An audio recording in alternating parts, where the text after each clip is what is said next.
So, hello everyone. So, nandito na naman ang inyong man behind the lens. And now, for this video, tayo ay muling naggala at nagwala ang ating mga paa. And we are here now in the newest branch of Cafe Agapita located in Hacienda dito sa Lalaan, Silang Cavite. And now,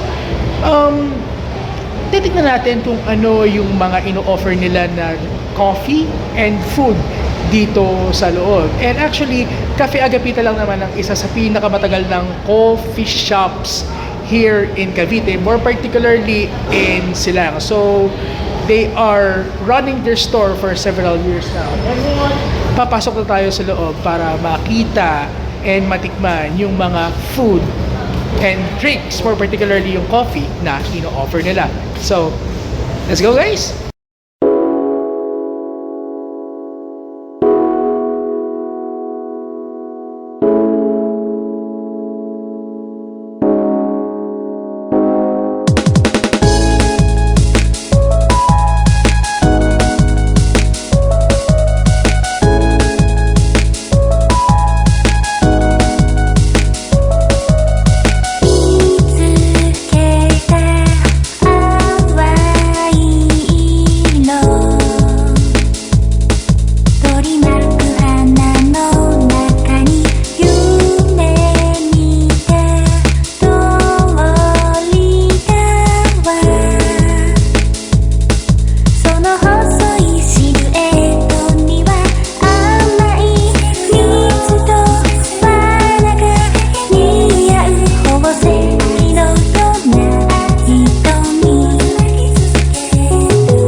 Sir, tanong ko lang, yung coconut condensed milk, ito yung unique na ingredient nyo for your Spanish latte? Yes.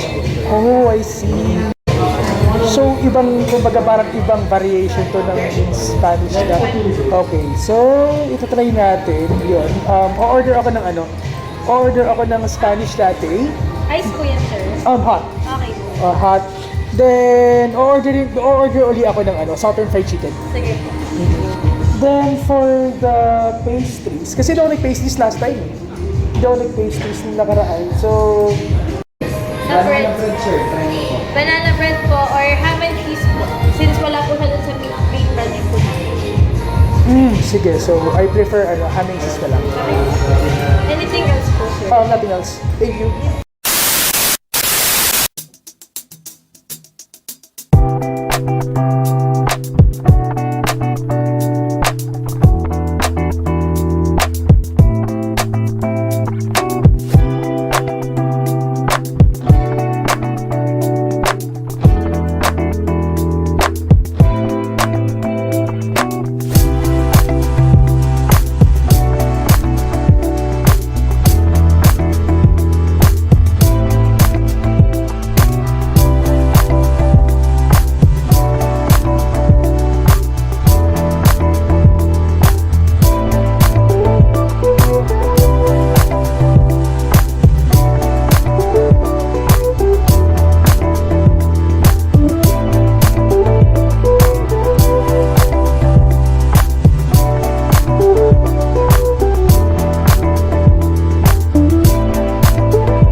So, ayun guys, katatapos lang nating mag-lunch dito sa Hacienda branch ng Cafe Agapita.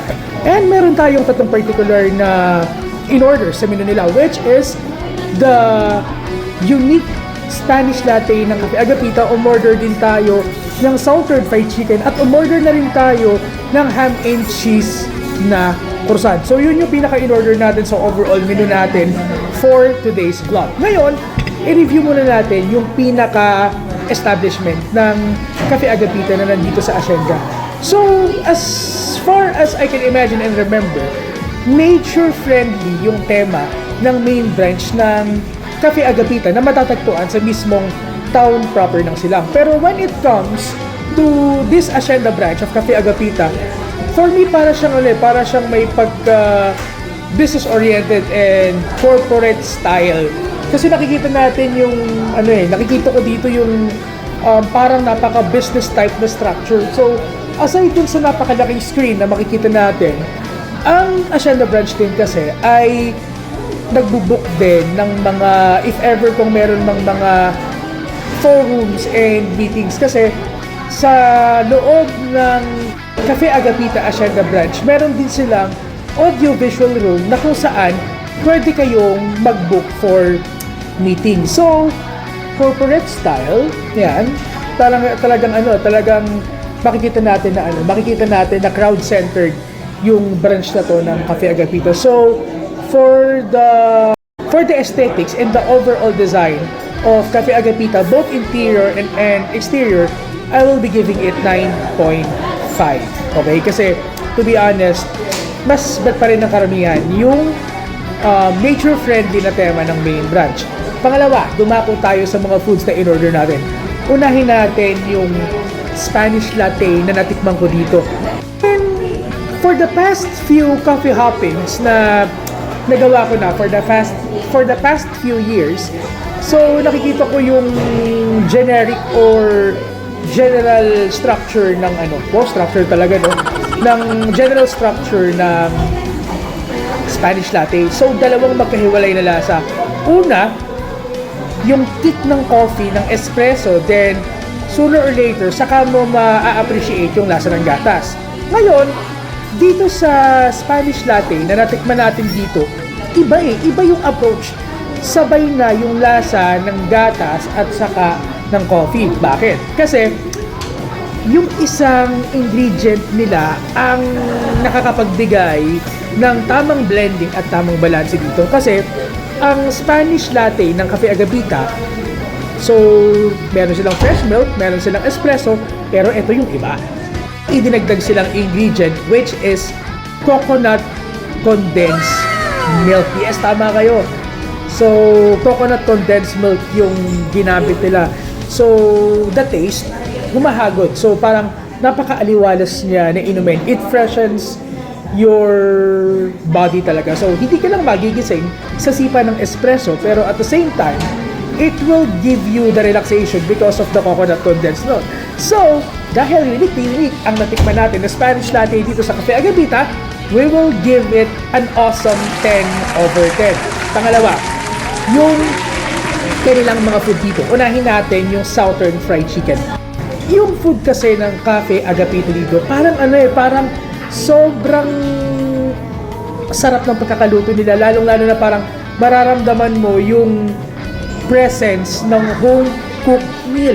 Imagine niyo coffee shop pero parang kumakain ka na rin ng lutong bahay. So, yung quality ng food dito, sobrang ganda at sobrang taas ng kalidad. So, walang sinabi ang fried chicken ng mga fast food chain. So, bukod sa unique yung pagkakaluto niya, yung essence of home cooked meal, mai-experience at malalasahan mo talaga. Syempre, meron pang potato wedges on the side na makakapagbigay pa hindi lang ng presentation pero ng satisfaction sa food na kakainin mo na yon. The Southern Fried Chicken, 10/10 din ang rate na ibibigay natin kasi sobrang sarap talaga niya. Home cook talaga yung paraan ng pagkakaluto nila dito. And the other one, yung in-order natin na ham and cheese croissant. The way it was baked, the way it was made, best yung pagkakagawa sa kanya. So, the taste, may crispiness. May crispiness yung croissant habang kinakain mo siya.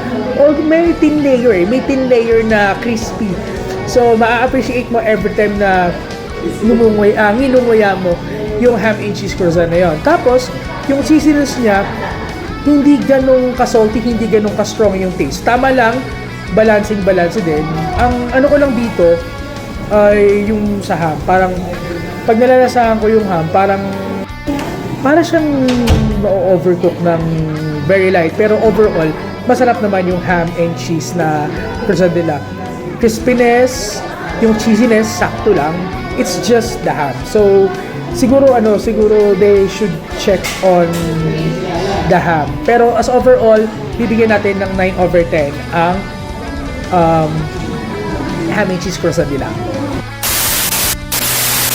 Yeah, so guys, if you want to know more about the two branches of Cafe Agapita, you may visit their main branch in Silang Cavite, and you may also visit their newest branch here in Hacienda Mall in Lalaan, Silang Cavite. And of course, kung gusto nyo pa ng karagdagang detalye, pwede nyong tingnan ang kanilang official FB page. So guys, eto na, dito na po nagtatapos ang ating vlog. So salamat sa pag-join sa ating hangout adventure for today. So, see you guys. Check my socials. Adios and see you on the next vlog.